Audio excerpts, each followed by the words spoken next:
You are listening to Keep It Real with Terry and Sonny. And today, Sonny's got something he wants to share. Yeah, this week, Terry, the Lord, I was praying and spending time with the Lord and everything, and I feel like the Lord gave me kind of a word to give to the body and everything.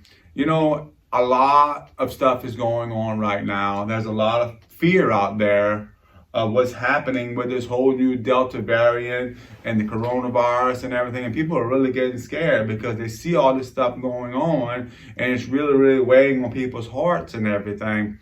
And you know, the Lord put this word in my heart. It's about Eli. Remember Eli? He was the high priest of Israel and everything. And his sons, they did wicked in God's eyes. They were wicked, and they did things that were wrong, and it made God really mad. Well, God pronounced judgment on Eli and his family. Actually, his judgment was so hard that he said all of Israel, all his family would be wiped out. All the male descendants would be wiped out. He wouldn't have another man in his family again to carry on to his lineage because God was so hard on him. So what happened was the Philistines came in and they attacked the Israelites, and they took the ark and they killed Eli's two sons. And Eli wound up falling over and dying when he heard the news, and he wound up dying. So Eli's daughter-in-law, she was so upset because she was there. She seen the two graves of her husband. She seen the grave of her brother-in-law. She seen the grave of her father-in-law, and she was really, really, really upset. And she was so upset that when she was pregnant and she was going to have a baby for her husband. And when she was going to have the baby, it should have been a joyous time. You know, when you have a baby, most people are joyous and everything. But she was so grievous when the baby was born. She didn't even want to look at the baby. She wound up telling the baby, and she said, I don't want to look at him. She said, name him Ichabod. And then she wound up rolling over and dying. And as you know, Ichabod means the glory of the Lord has departed. Wow.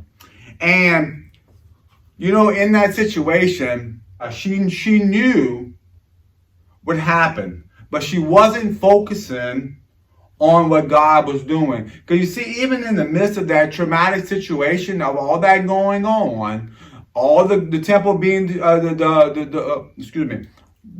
ark being taken, the brothers and all dying, the father-in-law died, her husband died, God was doing something great. Because while all that was happening, Samuel was being raised up. Samuel was right on the side of her. He could have been standing right on the side of her, because I imagine Samuel was right there, because Samuel loved Eli. He was with Eli. Eli raised them. So I imagine that he was right there at that funeral. But she couldn't see what God was doing, because God was raising up a Samuel in the midst of everything that was going on. And as we know, Samuel is the one that came. He restored Israel back to his glory, because he's the one that God used to anoint King David. He's the one that God used to anoint King Saul. And then he was a great prophet amongst himself. And he brought Israel back to his glory and everything. And you know, this is what the Lord is saying. Even in the midst of bad times, even in the midst of trouble, God's always raising up a Samuel. God is raising up something in your life that's going to overrule and overtake your negative situations. But instead of focusing on all the bad and all the negative and just looking at what's going wrong in your life, we got to turn our hearts to what God is doing. Because what God's doing is way more important than what the enemy's doing. And God is always doing something good. Just like in her situation, God was raising up a Samuel, and he was right beside her, but she couldn't see it. The same thing goes in your situation. God is raising up a Samuel. You just got to look for it. So I want to thank you for watching this. This is today's 5-minute nugget. Appreciate it. Amen. Amen.